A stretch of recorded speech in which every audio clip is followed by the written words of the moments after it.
February 18th, 2025, Los Angeles Superior Court. A jury of 12 ordinary Americans holds the fate of one of the most famous rappers alive. Outside this courtroom, he is a global icon, a fashion mogul, a father, the partner of Rihanna, the most celebrated woman in music. Inside this courtroom, he is a man facing 24 years in prison.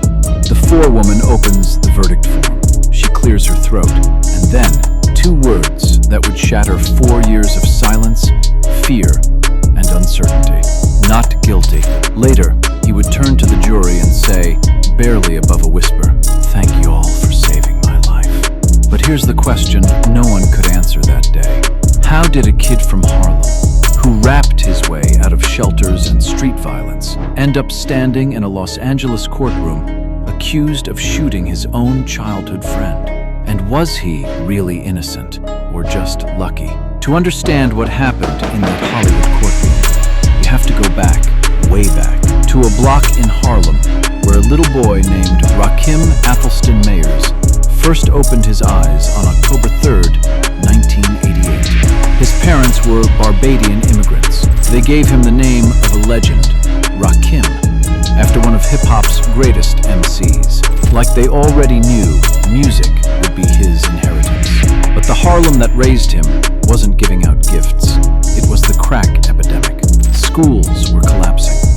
Violence was ordinary. Rocky later described watching older boys knock delivery men off their bicycles just to test their strength, just because they could. He started rapping at age 8. His older brother taught him. Same older brother who wore French braids. Same older brother who, when Rocky was just 13 years old, was shot and killed on a Harlem street. Let that sink in. 13 years old, and already he had lost the person who made him feel safe.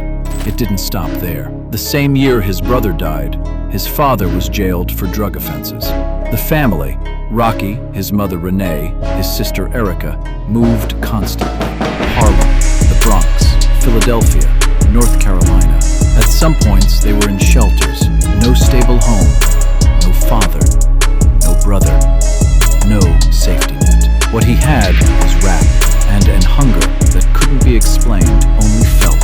Most kids in his position get swallowed whole by their environment. Rocky made a different choice, or maybe the music made it for him. Either way, every word he wrote became an escape hatch.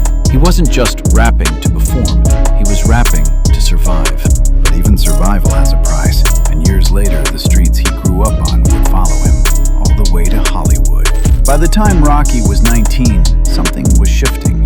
The ASAP Mob, a collective of Harlem kids bound by music, loyalty, and a shared dream, was coming together. Founded by visionaries like ASAP Yams and ASAP Bari, the crew was built on more than rap. It was a movement, a lifestyle, a code. The name said everything. Always strive and prosper. Rocky fit right in. He was different from other rappers coming out of New York. He didn't just sound like Harlem. He looked like somewhere entirely his own. High fashion met street grit. Designer labels met corner store realness. He was creating something the rap world had never quite seen before.